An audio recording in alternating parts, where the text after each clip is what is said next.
السلام علیکم۔ وعلیکم السلام۔ جی، اور یہ صرف آپ کہیں کتابوں یا عمارتوں کی کہانی نہیں ہے۔ بالکل، یہ دراصل انسانی علم کو محفوظ کرنے، اسے منظم کرنے اور آگے بڑھانے کی ایک لمبی، صدیوں پر محیط جدوجہد کا قصہ ہے۔ صحیح کہا۔ ہم دیکھیں گے کہ کیسے یہ شعبہ قدیم زمانے کی مٹی کی تختیوں سے سفر کرتا ہوا آج کے ڈیجیٹل دور تک پہنچا ہے۔ اور یہ سب مصنوعی ذہانت تک جا پہنچا ہے اب تو۔ جی ہاں۔ ہماری آج کی گفتگو لائبریری اور انفارمیشن سائنس کا سفر نامی ایک تحریر کے خیالات اور معلومات پر مبنی ہے۔ اور مقصد صرف تاریخ دہرانا نہیں ہے۔ نہیں، بالکل نہیں۔ ہم یہ سمجھنا چاہتے ہیں کہ لائبریریاں جو کبھی صرف چیزیں جمع کرنے کی جگہیں تھیں، وہ کیسے ارتقا کرتے ہوئے پیچیدہ معلوماتی مراکز بن گئیں۔ اور یہ تبدیلی انسانی فکر و دانش کی ترقی کے ساتھ ساتھ چلی ہے نا۔ جی، تو سفر کا آغاز کرتے ہیں بالکل شروع سے، علم کو محفوظ کرنے کی پہلی کوششیں، شاید غاروں کی دیواروں پر بنی تصویریں۔ ہاں، وہ ایک شکل تھی، لیکن تحریری منظم کوششیں ہمیں میسوپوٹیمیا میں نظر آتی ہیں۔ مٹی کی تختیاں، جی، اور خاص طور پر نینوا میں اشور بانی پال کی لائبریری کا ذکر آتا ہے۔ ہزاروں تختیاں وہاں جمع تھیں۔ یہ صرف ایک شاہی خزانہ تھا یا کچھ اور بھی؟ نہیں، یہ ایک بہت اہم نکتہ ہے۔ اشور بانی پال کی لائبریری محض ایک ذخیرہ نہیں تھی، وہ شاید ریاست کی سرپرستی میں علم کو منظم طور پر جمع کرنے اور آپ کہیں محفوظ کرنے کی پہلی بڑی کوششوں میں سے تھی۔ اچھا۔ اس میں صرف شاہی فرمان یا حساب کتاب نہیں تھا، ادبی، مذہبی، سائنسی نوعیت کی تختیاں بھی تھیں۔ اور جن کمروں میں یہ رکھی جاتی تھیں انہیں باقاعدہ فہرستوں سے منظم کیا گیا تھا۔ تو یہ صرف ریکارڈ رکھنا نہیں تھا، یہ جان بوجھ کر علم کو آنے والی نسلوں کے لیے محفوظ کرنے کا ایک سسٹم تھا۔ یعنی یہ لائبریری کے بنیادی تصور کی جڑیں ہیں؟ بالکل، یہیں سے وہ خیال شروع ہوتا ہے۔ پھر ہم قدیم مصر کی طرف آتے ہیں، پپائرس کے تمار۔ جی، پپائرس ایک نیا میڈیم۔ اور یقیناً اسکندریہ کی عظیم لائبریری، اس کا ذکر تو لازمی ہے۔ اس کا سائز، اس کی عالمی حیثیت، یہ تو سب جانتے ہیں، لیکن اس کی خاص بات کیا تھی؟ دیکھیں، اسکندریہ کی لائبریری صرف اپنے سائز کی وجہ سے اہم نہیں تھی، اس نے ایک نیا معیار بنایا تھا۔ کس طرح کا معیار؟ وہ صرف مصری نہیں بلکہ یونانی، یہودی اور دوسری تہذیبوں کے علمی کاموں کا بھی مرکز تھی۔ اور سب سے اہم بات، وہ صرف ذخیرہ نہیں تھی، وہ ایک ایکٹیو، فعال تحقیقی ادارہ تھا۔ تحقیقی ادارہ؟ لائبریری کے اندر؟ جی ہاں، وہاں علماء کو رہنے کی جگہ اور وظائف ملتے تھے تاکہ وہ تحقیق کریں، ترجمے کریں، نئے علمی کام تخلیق کریں۔ اچھا۔ یہیں سے یونانی تہذیب نے لائبریری کے تصور کو ایک قدم آگے بڑھایا، اسے صرف ماضی کا علم سنبھالنے کی جگہ سے بڑھ کر مستقبل کی دریافتوں کا مرکز بنا دیا۔ تو یہ صرف جمع کرنا نہیں بلکہ علم پیدا کرنا بھی تھا۔ بالکل، بعد میں رومیوں نے اسی ماڈل پر عوامی لائبریریاں بنائیں تاکہ علم زیادہ لوگوں تک پہنچے۔ یونان اور روم نے تو بنیاد رکھی، لیکن علم کے تحفظ اور اس میں اصل اضافے کے حوالے سے اسلامی سنہری دور کا کام وہ واقعی حیران کن ہے۔ یہاں سے بات اصل میں دلچسپ ہوتی ہے۔ یقیناً، خاص طور پر بغداد کا بیت الحکمہ۔ جی، بیت الحکمہ، اس کا ذکر بہت ہوتا ہے۔ وہ کوئی عام لائبریری نہیں تھی، وہ 8ویں سے 13ویں صدی تک اسلامی دنیا میں علم کے عروج کی ایک علامت تھی۔ علامت سے کیا مراد ہے؟ وہاں صرف کتابیں جمع نہیں ہوئیں، ایک بہت بڑا ترجمے کا منصوبہ شروع ہوا۔ یونانی، فارسی، ہندوستانی، دوسری زبانوں سے فلسفہ، سائنس، طب، ریاضی کی اہم کتابوں کو عربی میں منتقل کیا گیا۔ اوہ واہ! اور اس سے بھی بڑھ کر یہ صرف ترجمے تک نہیں رکا، مسلمان علماء نے ان ترجموں پر تنقید کی، ان میں اضافہ کیا، نئے نظریات پیش کیے۔ یعنی صرف محفوظ نہیں کیا بلکہ اسے آگے بڑھایا۔ بالکل، الجبرا، طب، فلکیات، بصریات، ان شعبوں میں انقلابی کام ہوا۔ بیت الحکمہ اور اس دور کی دوسری لائبریریاں جیسے قرطبہ اور قاہرہ میں وہ ایک طرح سے قدیم علم اور یورپی نشات و ثانیہ کے بیچ ایک پل بن گئیں۔ ایک پل جس نے علم کو نہ صرف بچایا بلکہ اسے بہت وسعت بھی دی۔ جی، یہ صرف تحفظ نہیں تھا، یہ علم کی تخلیق نو تھی۔ تو یہ ایک طرح سے علم کا تسلسل تھا جو یورپ میں شاید کچھ عرصے کے لیے مدھم پڑ گیا تھا۔ یورپ میں قرون وسطیٰ کے دوران کیا صورتحال تھی؟ یورپ میں اس دوران، خاص طور پر مغربی یورپ میں، علم زیادہ تر خانقاہوں اور گرجا گھروں تک محدود ہو گیا۔ خانقاہی لائبریریاں؟ جی، انہوں نے قدیم لاطینی اور یونانی مسودات کو نقل کر کے محفوظ رکھنے میں اہم کردار ادا کیا۔ لیکن ان کی رسائی تو بہت محدود ہوگی نا؟ ہاں، رسائی بہت محدود تھی اور علم بھی زیادہ تر مذہبی نوعیت کا تھا، لیکن انہوں نے کلاسیکی ورثے کو بالکل ختم ہونے سے بچا لیا۔ تو ان کا کردار اہم تھا، بھلے محدود تھا۔ بالکل، اور یہی محفوظ شدہ علم بعد میں آنے والی نشاط ثانیہ کی فکری تحریکوں کے لیے ایک طرح سے خام مال بنا۔ تاریخ کے اس موڑ پر یہ بہت اہم تھا۔ اور پھر آئی نشاط ثانیہ، اور ایک ایسی ایجاد جس نے سب کچھ بدل دیا، پرنٹنگ پریس۔ او ہاں، 15ویں صدی میں گوٹنبرگ کی پرنٹنگ پریس کی ایجاد، یہ ایک حقیقی انقلاب تھا۔ انقلاب کس معنی میں؟ اس سے پہلے کتابیں ہاتھ سے لکھی جاتی تھیں، بہت مہنگا، بہت وقت لگتا تھا۔ کتابیں صرف امیروں، چرچ یا شاہی درباروں کے پاس ہوتی تھیں۔ صحیح۔ پرنٹنگ پریس نے کتابوں کی تیاری کو ڈرامائی طور پر تیز اور سستا بنا دیا۔ تو کتابیں عام آدمی تک پہنچنے لگیں۔ بالکل، اس کا اثر صرف لائبریریوں پر نہیں پڑا، اس نے علم پر کچھ خاص طبقوں کی اجارہ داری کو توڑنا شروع کیا۔ خیالات تیزی سے پھیلے، عام لوگ بھی کتابیں خریدنے، پڑھنے کے قابل ہوئے۔ اس نے تو سماج پر بھی گہرا اثر ڈالا ہوگا۔ بہت زیادہ۔ اس نے عوامی بحث مباحثے، اصلاحی تحریکوں، یہاں تک کہ سیاسی تبدیلیوں کی راہ ہموار کی۔ اور لائبریریوں کے لیے اس کا کیا مطلب تھا؟ لائبریریوں کے لیے اس کا مطلب تھا کتابوں کا ایک سیلاب۔ اب انہیں منظم کرنے کے لیے نئے، زیادہ مؤثر طریقوں کی ضرورت تھی۔ اب صرف چند سو ہاتھ سے لکھی کتابیں نہیں، بلکہ ہزاروں چھپی ہوئی کتابوں کو سنبھالنا تھا۔ ٹھیک ہے، اور اسی ضرورت نے پھر 19ویں صدی میں لائبریری سائنس کو ایک باقاعدہ شعبہ بنایا۔ جی ہاں، ملول ڈیوئی اور ان کے کلاسیفیکیشن سسٹم کا ذکر یہاں لازمی ہے۔ بالکل۔ 19ویں صدی تک لائبریریاں، خاص طور پر بڑی یونیورسٹیاں اور نئی بننے والی عوامی لائبریریاں، اتنی بڑی ہو چکی تھیں کہ انہیں منظم کرنا ایک بڑا چیلنج تھا۔ تو ڈیوئی نے کیا کیا؟ میلول ڈیوئی نے 1876 میں ڈیوئی ڈیسیمل کلاسیفیکیشن سسٹم یعنی DDC متعارف کرایا۔ یہ پہلا درجہ بندی کا نظام نہیں تھا، لیکن یہ پہلا جامع، نسبتاً آسان اور آپ کہیں پھیلنے والا نظام تھا جسے بڑے پیمانے پر اپنایا گیا۔ اس کی خاص بات کیا تھی؟ اس کی خوبصورتی یہ تھی کہ اس نے تمام انسانی علم کو 10 بڑی کلاسوں میں تقسیم کیا اور پھر ہر کلاس کو مزید ذیلی تقسیم کیا۔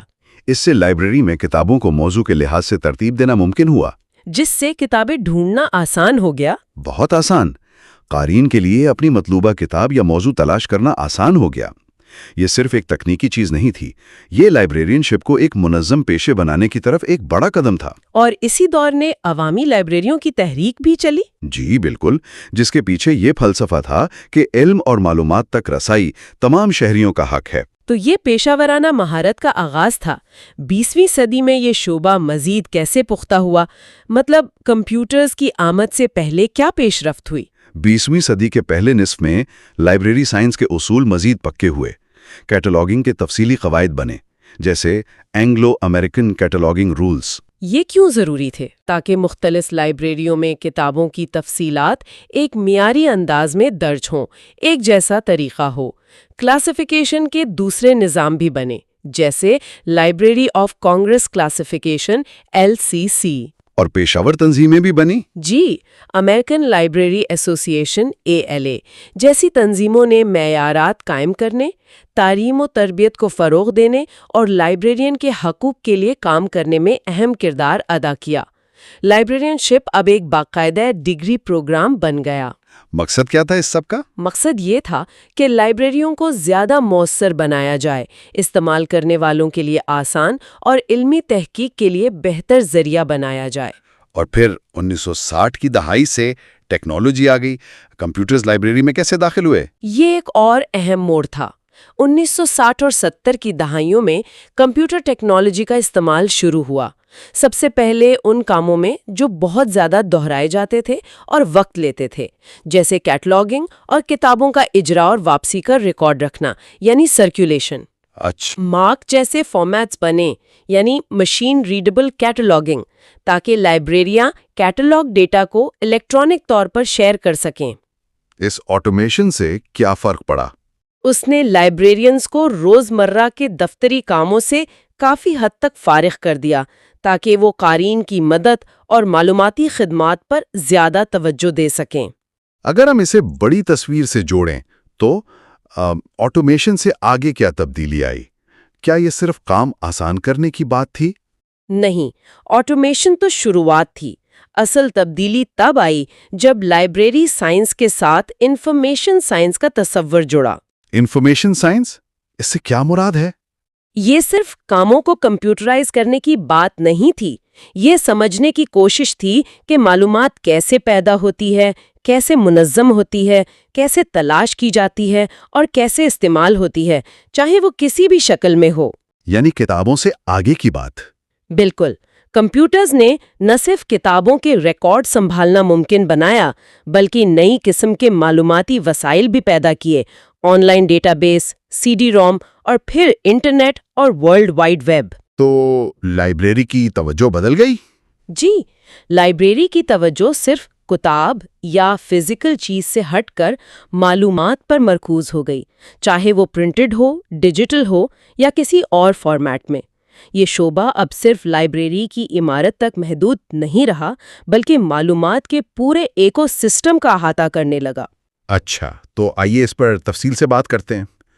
آج کی صورتحال کیا ہے پھر؟ ڈیجیٹل دور نے لائبریریوں کو کیسے بدل دیا ہے؟ آج ہم ایک ہائیبرڈ دور میں ہیں۔ فزیکل اور ڈیجیٹل لائبریریاں ساتھ ساتھ چل رہی ہیں۔ ہائیبرڈ؟ جی، یعنی دونوں موجود ہیں۔ ڈیجیٹل لائبریریوں نے علم تک رسائی کو جغرافیائی حدود سے آزاد کر دیا ہے۔ Project Gutenberg, Google Books, Internet Archive. جی، یہ نام تو سنے ہیں۔ اور دنیا بھر کی یونیورسٹیوں اور قومی لائبریریوں کے ڈیجیٹل ذخائر نے کروڑوں کتابیں، مقالے، تصاویر اور دوسرا مواد آن لائن مہیا کر دیا ہے۔ تو تحقیق کرنا بہت آسان ہو گیا ہے۔ پہلے سے کہیں زیادہ آسان اور تیز۔ آپ گھر بیٹھے دنیا کی بہترین لائبریریوں کے کیٹلاگ دیکھ سکتے ہیں اور اکثر پورا مواد بھی حاصل کر سکتے ہیں۔ اور پاکستان میں اس شعبے کی کیا صورتحال ہے؟ کیا ہم بھی اس ڈیجیٹل دور میں شامل ہیں؟ پاکستان میں بھی لائبریری سائنس نے وقت کے ساتھ ترقی کی ہے۔ اسلام آباد میں نیشنل لائبریری آف پاکستان ہے، صوبائی اور شہری سطح پر عوامی لائبریریاں ہیں۔ گو کہ وسائل اور معیار میں فرق ہے۔ یونیورسٹی لائبریریاں کیسی ہیں؟ یونیورسٹیوں اور بڑے تعلیمی اداروں کی لائبریریاں نسبتاً بہتر حالت میں ہیں اور جدید ٹیکنالوجی اور ڈیجیٹل وسائل استعمال کر رہی ہیں۔ تعلیم و تربیت کا کیا انتظام ہے؟ کئی یونیورسٹیاں لائبریری اور انفارمیشن سائنس میں بیچلر سے لے کر پی ایچ ڈی تک کے پروگرام پیش کر رہی ہیں۔ پاکستان لائبریری ایسوسی ایشن PLA جیسی تنظیمیں بھی کام کر رہی ہیں۔ لیکن چیلنجز بھی ہوں گے۔ چیلنجز ضرور ہیں، فنڈنگ کی کمی، تربیت یافتہ عملے کی ضرورت، ڈیجیٹل تقسیم یعنی سب تک ٹیکنالوجی کی رسائی نہ ہونا، لیکن پیش رفت بھی ہو رہی ہے۔ آج کل سمارٹ لائبریریز کا بھی ذکر سننے میں آتا ہے، یہ کیا چیز ہے؟ سمارٹ لائبریری کا تصور ٹیکنالوجی کے مزید گہرے استعمال کی طرف اشارہ کرتا ہے۔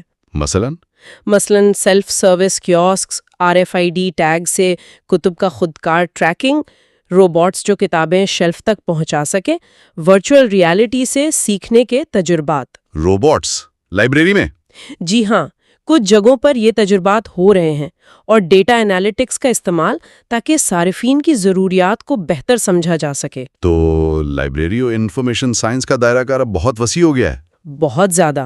اس میں روایتی کیٹالوگنگ، کلاسیفیکیشن تو ہیں ہی، لیکن ساتھ میں ڈیجیٹل اثاثوں کا انتظام، data curation, information architecture, user experience design, knowledge management. جی، یعنی علم کو ادارے کے اندر کیسے منظم اور شیئر کیا جائے، اور اب تو مصنوعی ذہانت یعنی AI کا استعمال بھی شامل ہے تاکہ معلومات کی تلاش اور دریافت کو بہتر بنایا جا سکے۔ تو بنیادی مقصد وہی ہے، طریقے نئے ہیں اور زیادہ طاقتور ہو گئے ہیں۔ لائبریریاں واقعی اب صرف کتابیں رکھنے کی جگہ نہیں رہیں، وہ سیکھنے، تحقیق کرنے اور کمیونٹی کے لیے اکٹھے ہونے کے فعال مراکز بن رہی ہیں۔ مستقبل کی طرف دیکھتے ہوئے مصنوعی ذہانت، AI، بلاک چین اور بگ ڈیٹا جیسی ٹیکنالوجیز یہ اس شعبے پر کیسے اثر انداز ہو سکتی ہیں؟ یہ ٹیکنالوجیز یقینی طور پر لائبریری اور انفارمیشن سائنس کے مستقبل کو نئی شکل دیں گی۔ کیسے؟ اے آئی کیا کر سکتی ہے؟ اے آئی صارفین کو ذاتی نوعیت کی سفارشات دے سکتی ہے، جیسے آپ کی دلچسپی کی بنیاد پر کتابیں یا مضامین تجویز کرنا، تحقیق کے عمل میں مدد دے سکتی ہے، پیچیدہ سوالات کے جواب تلاش کرنے میں مدد کر سکتی ہے۔ اور بگ ڈیٹا؟ بگ ڈیٹا لائبریریوں کو یہ سمجھنے میں مدد دے سکتا ہے کہ کون سے وسائل زیادہ استعمال ہو رہے ہیں، کن موضوعات میں لوگوں کی دلچسپی بڑھ رہی ہے، صارفین کو کس قسم کی خدمات چاہیے۔ اس سے وسائل کی منصوبہ بندی بہتر ہو سکتی ہے۔ بلاک چین کا بھی ذکر تھا، اس کا کیا کردار ہو سکتا ہے؟ بلاک چین ممکنہ طور پر ڈیجیٹل مواد کے کاپی رائٹ کے انتظام، علمی کاموں کی تصدیق کہ یہ اصلی ہے یا نہیں، اور معلومات کے تحفظ میں کردار ادا کر سکتی ہے۔ لیکن یہ ایک اہم سوال اٹھاتا ہے کہ کیا یہ ٹیکنالوجیز صرف فائدے ہی لائیں گی یا کچھ چیلنجز، کچھ خدشات بھی ہیں؟ نہیں، یقیناً چیلنجز بھی ہیں۔ اے آئی کے استعمال میں الگورتھمک تعصب کا خطرہ ہے۔ الگورتھمک تعصب وہ کیا ہوتا ہے؟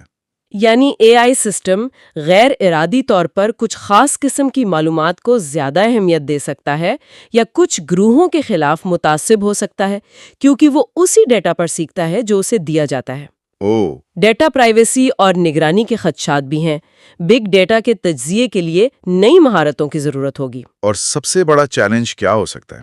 سب سے بڑھ کر یہ یقینی بنانا ہوگا کہ یہ ٹیکنالوجیز علم تک رسائی کو بہتر بنانے کے ساتھ ساتھ ڈیجیٹل تقسیم کو مزید گہرا نہ کریں۔ یعنی امیر اور غریب یا شہری اور دیہاتی کا فرق؟ جی، یعنی وہ لوگ جو ان ٹیکنالوجیز تک رسائی نہیں رکھتے یا استعمال کرنا نہیں جانتے، وہ پیچھے نہ رہ جائیں۔ تو لائبریریوں کا کردار یہاں بھی اہم ہوگا؟ بہت اہم۔